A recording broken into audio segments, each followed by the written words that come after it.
신앙의 신비한 힘은 사람을 변화시키는 데 있습니다.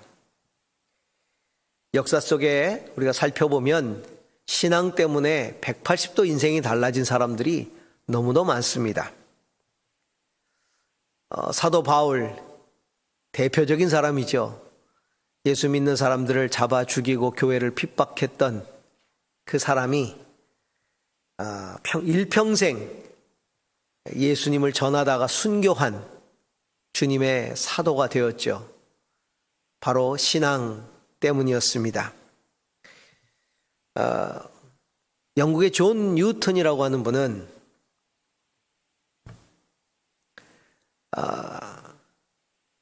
노예를 잡아다가 아프리카에 가서 노예를 잡아다가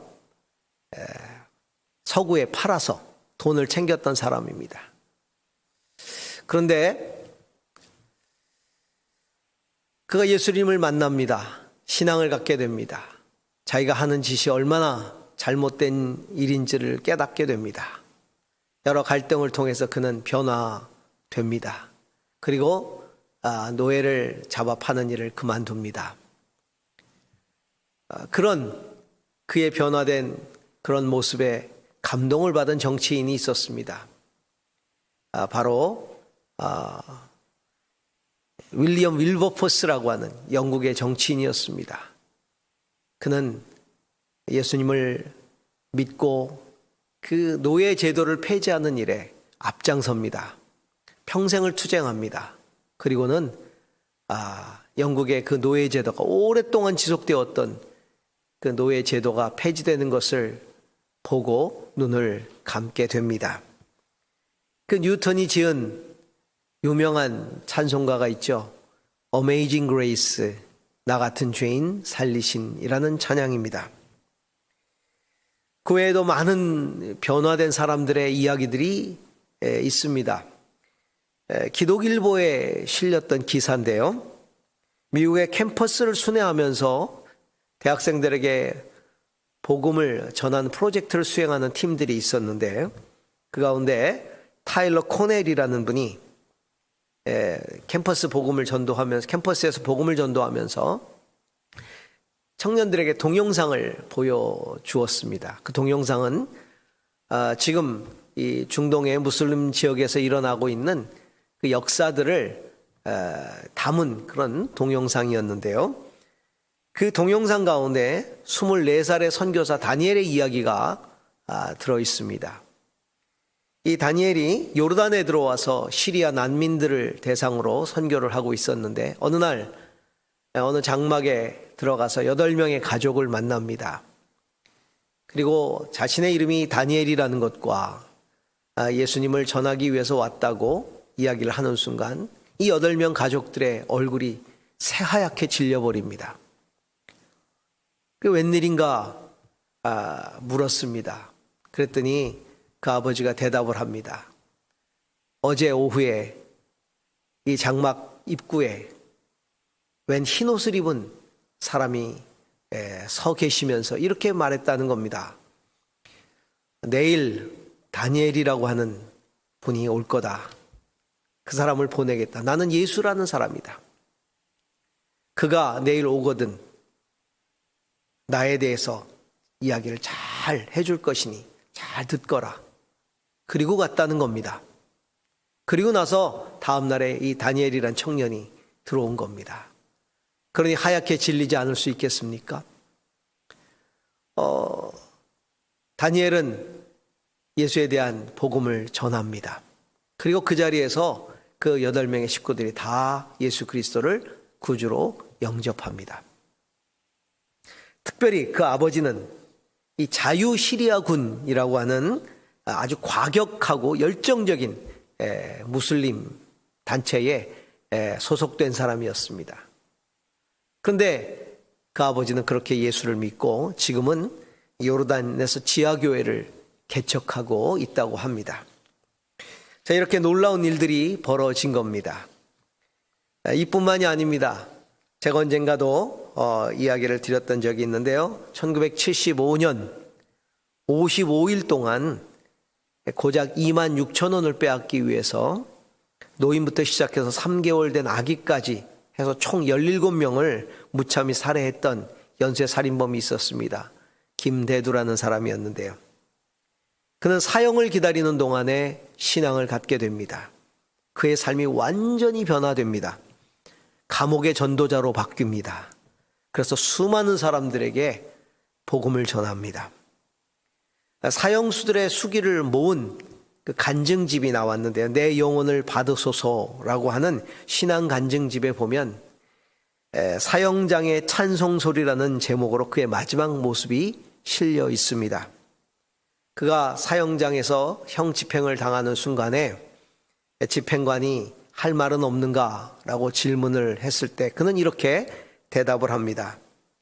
먼저 하나님께 감사드립니다. 저는 이미 죽었어야 할 몸이지만 하나님께서 저를 불쌍히 여기셔서 주님을 믿고 구원받게 해주셨으니 감사할 뿐입니다. 저는 여러분과 영영 이별하는 것이 아니고 하나님 나라에 가서 꼭 만나고 싶습니다. 목사님, 은혜 많이 받았습니다. 라고 대답하고는 뜨거운 눈물을 흘리면서 찬송가를 부르고 마지막 시간을 맞이했다고 합니다. 기독교 신앙이 가지고 있는 이 변화의 능력, 그것은 어디로부터 오는 걸까요? 그것은 바로 죄악된 나의 옛사람을 죽게 하고 새 사람으로 거듭나게 하는 십자가의 능력입니다. 십자가를 만난 사람이 변화됩니다. 십자가를 만난 사람이 회복됩니다. 십자가를 만난 사람이 새 삶을 삽니다. 그 새 삶을 우리는 생명의 삶이라고 이야기를 합니다. 그렇다면 그 십자가가 우리를 변화시키는 그 변화의 능력, 십자가의 능력은 어디로부터 오는 걸까요? 우선은 처음 우리가 살펴보면 그 십자가에서 죄악된 나의 옛사람을 대신해서 죽으신 예수 그리스도의 죽으심에서부터 변화의 능력이 나온다는 겁니다. 나의 옛사람을 대신해서 죽으신 예수 그리스도의 죽으심, 나를 대신해서 죽으신 그 예수의 죽으심에서 변화의 능력이 나온다는 겁니다.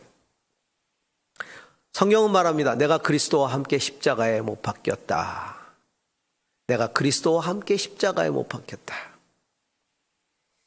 신앙은 믿음이죠. 그런데 그 믿음이라는 게 감성적이고 지성적인 믿음만을 의미하는 게 아닙니다. 그 믿음은 사실적인 믿음을 이야기하는 겁니다. 다시 말하면 사실에 동참하는 것입니다. 그리스도께서 나를 위하여 십자가에 못 박혔다. 그 사실을 믿는다는 것은 바로 그 믿음을 통해 나의 옛사람이 그리스도와 함께 십자가에 못 박히는 사건을 말하는 겁니다. 예수님이 나를 위해서 십자가에 못 박혔다는 것을 감정적으로 받아들이고 지성적으로 이해하는 데서 끝나는 것이 아니라 나의 옛사람이 믿음을 통해 그리스도와 함께 십자가에 못 박히는 경험을 하는 겁니다. 그러면 어떻게 나의 옛사람이 십자가에 못 박힐 수가 있을까요? 나의 옛사람이 십자가에 못 박힌다는 것은 어떤 의미입니까? 예수 그리스도의 못 박히심이 바로 나의 죄악 때문임을 깨닫고 인정하고 그 죄를 버리는 것을 말합니다. 나의 죄를 깨달음, 나의 죄를 인식함, 회개함, 그 깨달음에서부터 십자가의 죽음이 시작되는 겁니다.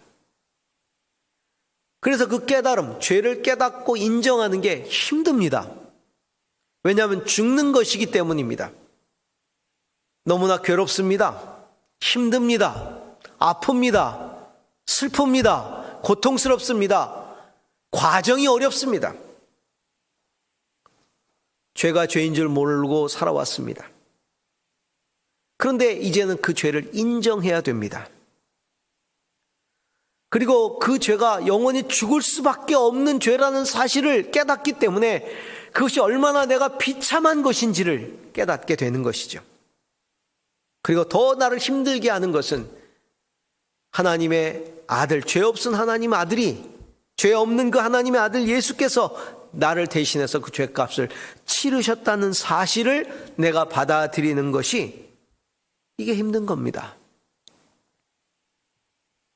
힘든 만큼 내가 그것을 받아들일 때 그것이 바로 십자가에서 나를 죽게 하는 능력이 되는 것입니다.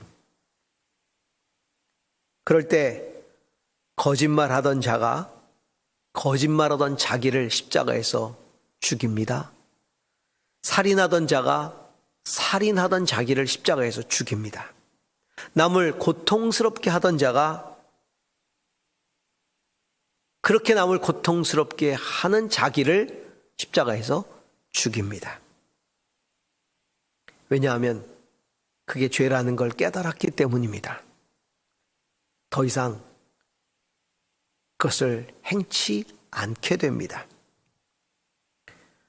무슬림 전사로서의 옛사람을 죽이는 것이고 살인마로서의 옛사람을 죽이는 것입니다. 갈라디아서 6장 14절에서 사도 바울은 이렇게 이야기를 합니다. 그런데 내게는 우리 주 예수 그리스도의 십자가 밖에는 자랑할 것이 아무것도 없습니다. 그리스도로 말미암아 내 쪽에서 보면 세상이 죽었고 세상 쪽에서 보면 내가 죽었습니다. 내가 그리스도의 십자가를 자랑할 수밖에 없는 것은 바로 그 죽음 때문이라는 것입니다. 내가 볼 때는 이제 세상이 죽은 겁니다. 세상이 더 이상 나를 사로잡지 못합니다. 세상 쪽에서 보면 내가 죽습니다. 세상이 필요로 하는 그런 세상의 욕망을 따라가는 그런 인생이 아니기 때문인 겁니다. 그렇게 십자가를 핍박하던 사도 바울이 십자가만을 자랑하게 된 것은 바로 세상적인 삶을 살던, 그리고 지극히 종교적인 삶을 살던 자신이 십자가에서 죽었기 때문입니다. 십자가에서 죽음을 경험할 때라야 십자가가 자랑이 됩니다. 십자가에서 죽음을 경험하지 못하면 십자가는 절대 나의 자랑이 될 수 없습니다. 십자가에서 나의 옛사람이 죽는 그 경험을 할 때라야 비로소 그 십자가가 내게 있어서 가장 중요한 자랑거리가 됩니다. 왜냐하면 거기서 진짜 변화가 시작되고 그 변화를 내가 경험했기 때문입니다. 우리에게 믿음이 있는데 변화가 일어나지 않는다. 그것은 십자가에서 내가 죽지 않았기 때문에 생기는 것들입니다. 변화가 일어나지 않는다는 건 내가 죽지 않았다는 겁니다. 그냥 심정적으로만 믿는 겁니다. 실제적으로 그 죽음에 참여하지 않는 것입니다. 십자가를 믿는 것과 함께 나의 옛사람이 십자가에서 죽어야만 하는 겁니다. 두 번째로 이 변화의 능력, 십자가를 통한 변화의 능력은 어디로부터 올까요? 그것은 그 십자가의 죽음에서 예수 그리스도를 살려내신 그 그리스도의 부활에서부터 진정한 변화의 능력이 임한다는 겁니다. 변화라는 건 바뀌는 겁니다. 변화의 능력은 거듭남에 있습니다. 우리의 변화는 다시 태어나는 겁니다. 새 사람으로 태어나는 겁니다. 거듭남, 이것은 새로운 탄생이죠. 새롭게 태어나는 겁니다. 오늘 우리가 읽은 성경 본문의 내용입니다. 내가 그리스도와 함께 십자가에 못 박혔습니다. 이제 살고 있는 것은 내가 아닙니다.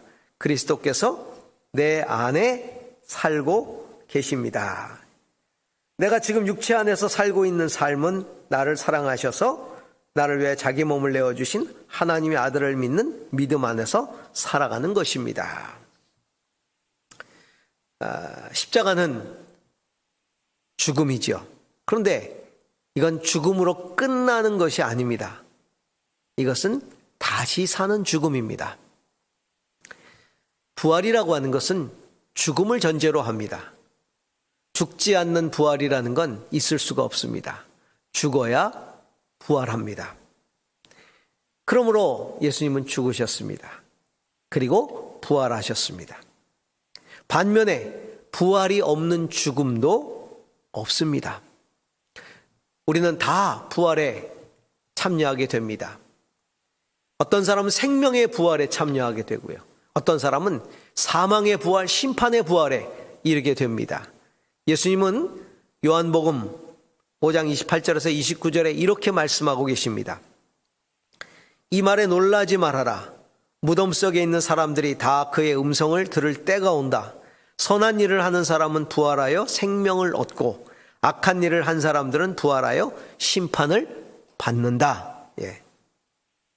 누구나 다 부활하게 되는데 어떤 이는 영원한 생명의 부활에 참여하게 되고 어떤 이는 사망의 심판의 부활에 참여하게 된다는 겁니다. 문제는 우리가 그 생명의 부활에 참여할 수 있을 만큼 선하지 못하다는 겁니다. 우리가 그렇게 의롭지 않다는 겁니다.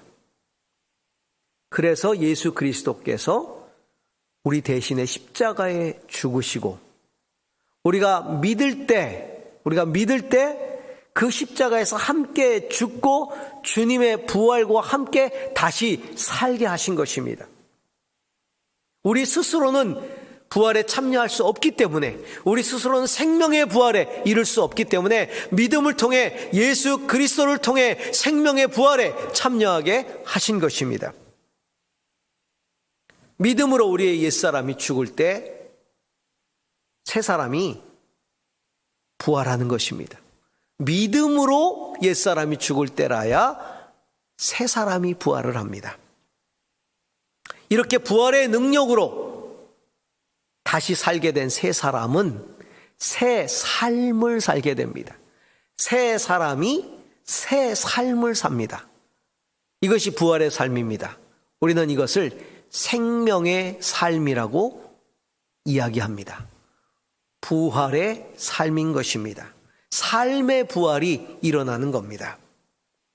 사도 바울은 로마서 6장 6절에서 9절 그리고 11절 이렇게 말하고 있습니다. 우리 옛사람이 그리스도와 함께 십자가에 달려 죽은 것은 죄의 몸이 멸하여서 우리는 다시는 죄의 노예가 되지 않게 하려는 것임을 우리는 압니다. 죽은 사람은 이미 죄의 세력에서 해방되었습니다. 우리가 그리스도와 함께 죽었으면 그와 함께 우리도 살아날 것을 믿습니다.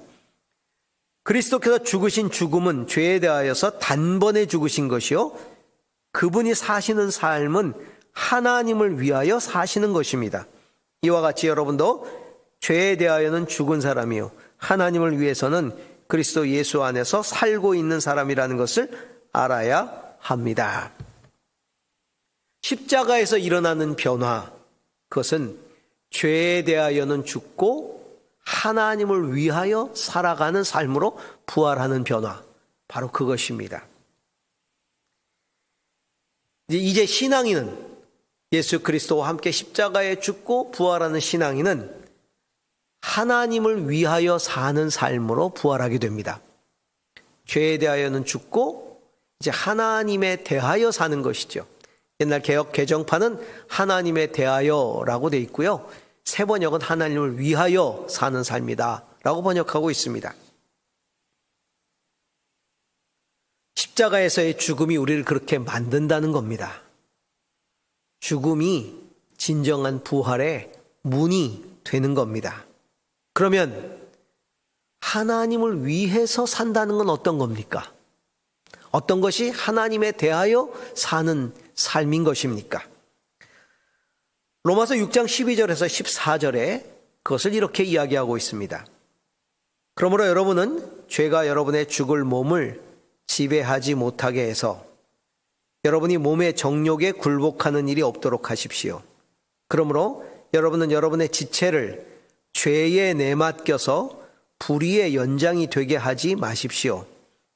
오히려 여러분은 죽은 사람들 가운데서 다시 살아난 사람답게 여러분을 하나님께 바치고 여러분의 지체를 의의 연장으로 하나님께 바치십시오. 여러분은 율법 아래 있지 않고 은혜 아래 있으므로 죄가 여러분을 다스릴 수 없을 것입니다. 우리가 죽는다는 것은, 옛사람이 죽는다는 것은, 죄에 대하여 죽는다는 것은 몸의 정욕에 굴복해서 우리의 몸을 죄에 내맡겨 불의의 연장이 되도록 살아갔던 그 삶을 죽이는 겁니다. 이게 죄에 대하여 죽는 삶입니다. 정욕을 따르지 않는다는 거죠. 죄를 짓는데 우리의 몸을 내맡기지 않는다는 겁니다. 더 이상 죄를 짓고 살지 않는다는 겁니다. 쉽게 말하면 하나님에 대하여 산다는 것은 하나님께 우리의 삶을 바친다는 것이죠. 우리의 지체를, 우리의 모든 우리의 육신을, 그리고 육신으로 살아가는 삶이 의의 도구가 되게 한다는 것입니다. 그것이 하나님을 위하여 사는 삶인 것입니다. 사랑하는 성도 여러분, 우리가 정말 죽은 사람들 가운데서 다시 살아난 사람답게 우리의 삶을 하나님 앞에 드리는 그런 삶을 살 수 있기를 주님의 이름으로 축원합니다. 정말 십자가의 은혜를 통해서 내가 죽고 다시 살았다면 이제는 더 이상 정욕을 위해 내 몸을 드리던 삶을 살지 않고 죄가 우리를 다스리지 못하게 하는 것이죠. 이제는 의의 도구로 우리의 몸을 드리는 것입니다. 이것이 부활의 삶, 생명의 삶인 것이죠. 그런데 쉽지 않습니다. 날마다 우리 안에서 전쟁을 치릅니다. 악한 사탄이 우는 사자와 같이 삼킬 자를 찾고 다니고요. 이 세상이 우리를 죄짓게 자꾸 유혹하고요. 우리 안에 있는 정욕이 우리로 하여금 죄로 자꾸 이끌고 갑니다. 죄성이 여전히 남아있어서 죄를 향하여 자꾸 우리의 몸이 끌립니다. 그것을 사도 바울은 이렇게 고백했습니다. 로마서 7장 21절에서 24절에 그는 이렇게 고백하고 있습니다. 내가 원하는 선한 일은 하지 않고 도리어 원하지 않는 악한 일을 합니다. 갈등입니다. 내가 해서는 안 될 것을 하면 그것을 하는 것은 내가 아니라 내 속에 자리 잡고 있는 죄인입니다. 나는 속으로는 하나님의 법을 즐거워하나 내 지체는 다른 법이 있어서 내 마음의 법과 맞서서 싸우며 내 지체에 있는 죄의 법에 나를 포로로 만드는 것을 봅니다. 아, 나는 비참한 사람입니다. 이 죽음의 몸에서 나를 누가 건져내겠습니까? 우리 자신의 연약한 실존을 그대로 고백하고 있는 것입니다. 그렇기 때문에 우리가 정말 우리의 몸을 죄의 도구로 내어주지 않고 의의 도구가 되도록 하기 위해서 또 다른 능력이 우리에게 필요하다는 겁니다. 그것은 바로 성령의 능력입니다. 십자가와 부활을 통해 죄에서 자유하게 하고 우리를 하나님의 도구로 내어드릴 수 있게 하는 그 성령의 능력 안에서 참된 변화의 능력이 온다는 것입니다. 십자가에서 능력이 있고요. 그 죽음에서 능력이 있고요. 부활에서 능력이 있습니다. 그리고 세 번째가 바로 이 성령에서 능력이 있다는 겁니다. 오늘 말씀에 이제 내가 살고 있는 건 내가 아니라 그리스도께서 내 안에 살고 계신다. 이렇게 고백을 하고 있는데요. 십자가에서 죽고 다시 사는 이 부활의 삶은 예수께서 내 안에 사시는 삶을 말합니다. 우리가 정말 하나님을 위하여 사는 이 생명의 삶을 살려면 그리스도께서 내 삶의 주인이 되도록 해야 합니다. 그리스도께서 내 안에 살고 계신다. 그것은 그리스도께서 내 삶의 주인이란 이야기죠. 사도 바울은 에베소서 3장 17절에 이렇게 말합니다. 믿음으로 말미암아 그리스도를 여러분의 마음속에 머물러 계시게 하여 주시기를 바랍니다.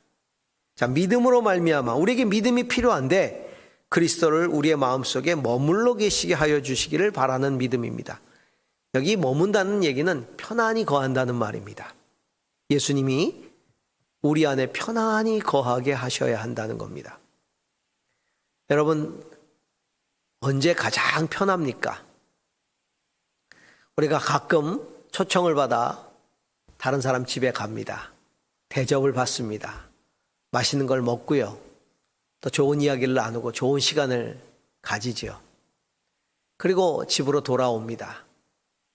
집으로 돌아와서 우리가 하는 이야기가 있습니다. 역시 내 집이 최고야. 이게 뭐니 뭐니 해도 내 집이 최고야. 라고 말합니다. 왜 그럴까요? 편하기 때문입니다. 그럼 왜 편합니까? 내가 주인이기 때문에 편한 겁니다.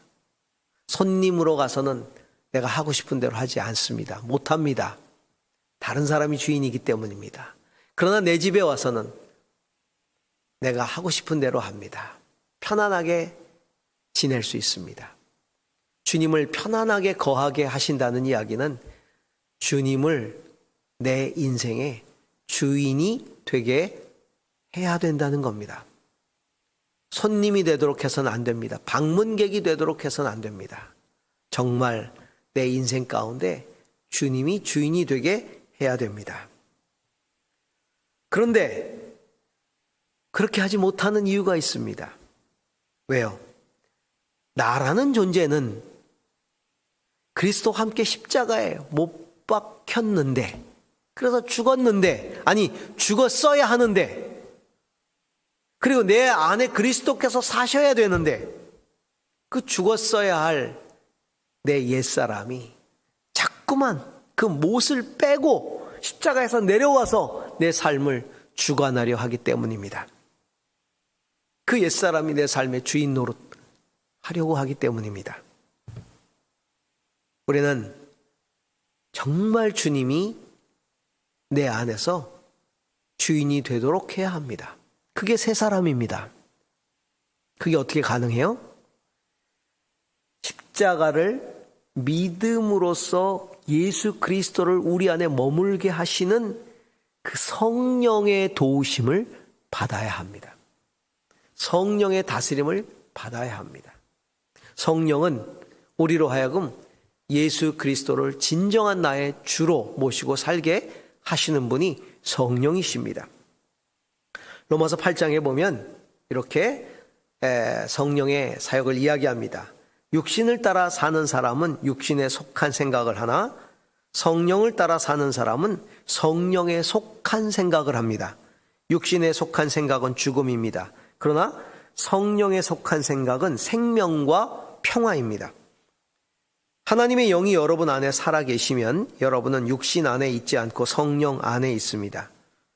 누구든지 그리스도의 영이 없으면 그리스도의 사람이 아닙니다. 여러분이 성령으로 몸의 행실을 죽이면 살 것입니다. 하나님의 영으로 인도함을 받는 사람은 누구나 하나님의 자녀입니다. 이와 같이 성령께서도 우리의 연약함을 도와주십니다. 우리의 몸의 행실을 죽이는 것은 곧 성령이 하시는 일이라는 것입니다. 하나님의 영으로 인도함을 받는 사람이 하나님의 자녀인데요.